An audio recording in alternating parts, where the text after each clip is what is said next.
Hey. Hello, Richard. How's it going? Nice to see you. How are you? Good, man. How are you? Have we met before? Yeah, we have. Oh, yeah, we don't know you. Yeah, for a couple of things, and I've interviewed Yeah. you before for Yeah, things, nice. you know.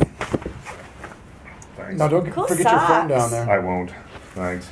How fun is that? I like socks. I Socks like and ties. socks, When you have to too. wear suits all the time, Yeah. you know. It's the only thing you can really do to... It is. It's a suit is a suit. Suit's a suit, and but the socks and ties. Yeah. Richard, I'll let you know. 2 minutes left and wrap it up. Perfect. We're rolling? All set. Congratulations on the movie. Thank you very much. So, Josh, I know you wanted to work with the director, Lasse Hallström. Tell me a little bit about what you like about his work. Lasse is... they say that any movie is a reflection of the director. And this movie in particular, I think, really reflects Lasse's personality. He's very, very patient man, very thoughtful guy.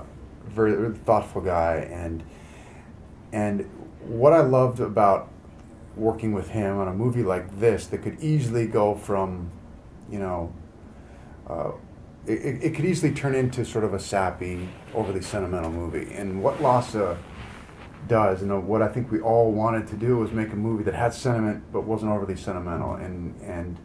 And he wanted this to play out like a real love story between two people that had already had relationships that didn't work, whether it was loss or heartbreak or whatever reason. We don't want to give any. Yeah, I don't want to give Yeah. it, but you know, and that's what we really set out to do, and I think that that's what he really did in this movie. Yeah. Is he made this movie not overly romantic. It's very romantic, but it's also, it feels like an organic sort of coming together of these two people. Well, it's a thriller. I mean, as Yeah. well, I mean, as at least equal parts, Yeah. thriller and romance. This is your first dramatic lead.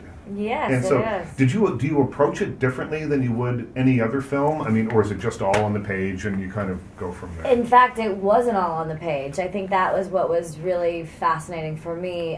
Everything that I've done prior to this obviously has been like performance-based, but also very like, here is your mark, stand on it. These are your exact lines.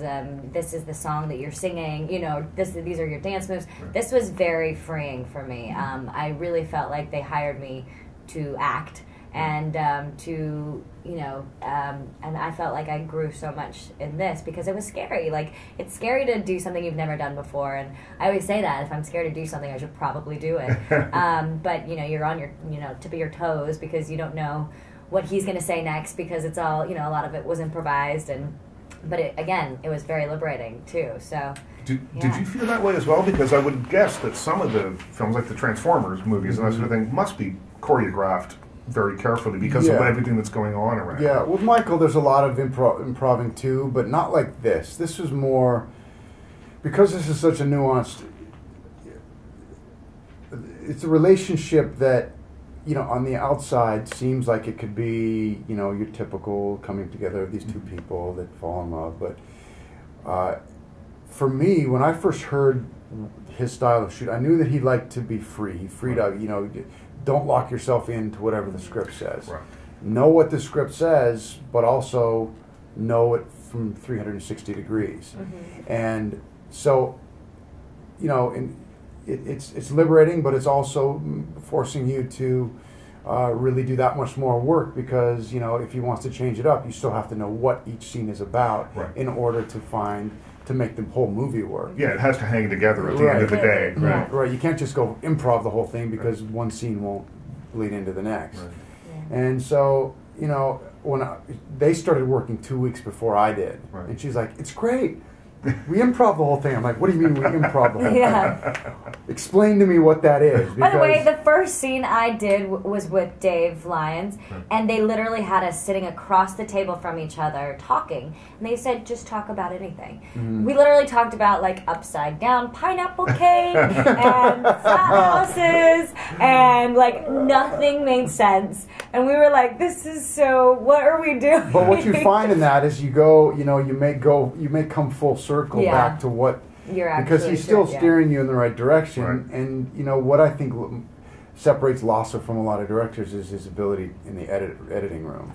He really finds moments that a lot of people would leave on the cutting room floor that are just great little moments of human behavior. Yeah. That don't necessarily have to be about the story, but it makes you sort of relate to what they're going through. I think you can really see a lot with the kids, because Lexi. Yeah. Man, oh man, the girl that plays Lexi is a superstar. Yeah. Yeah. I feel bad for Noah. I know, but Noah's great. Noah's great too, but the scenes of her behind the counter in the store, I know. Her little awkward, magical. magical moments are great. I agree. She's a sweetheart too. They both were really, really good kids. That's our time. Hey, Thanks so Thank much. you. Take care.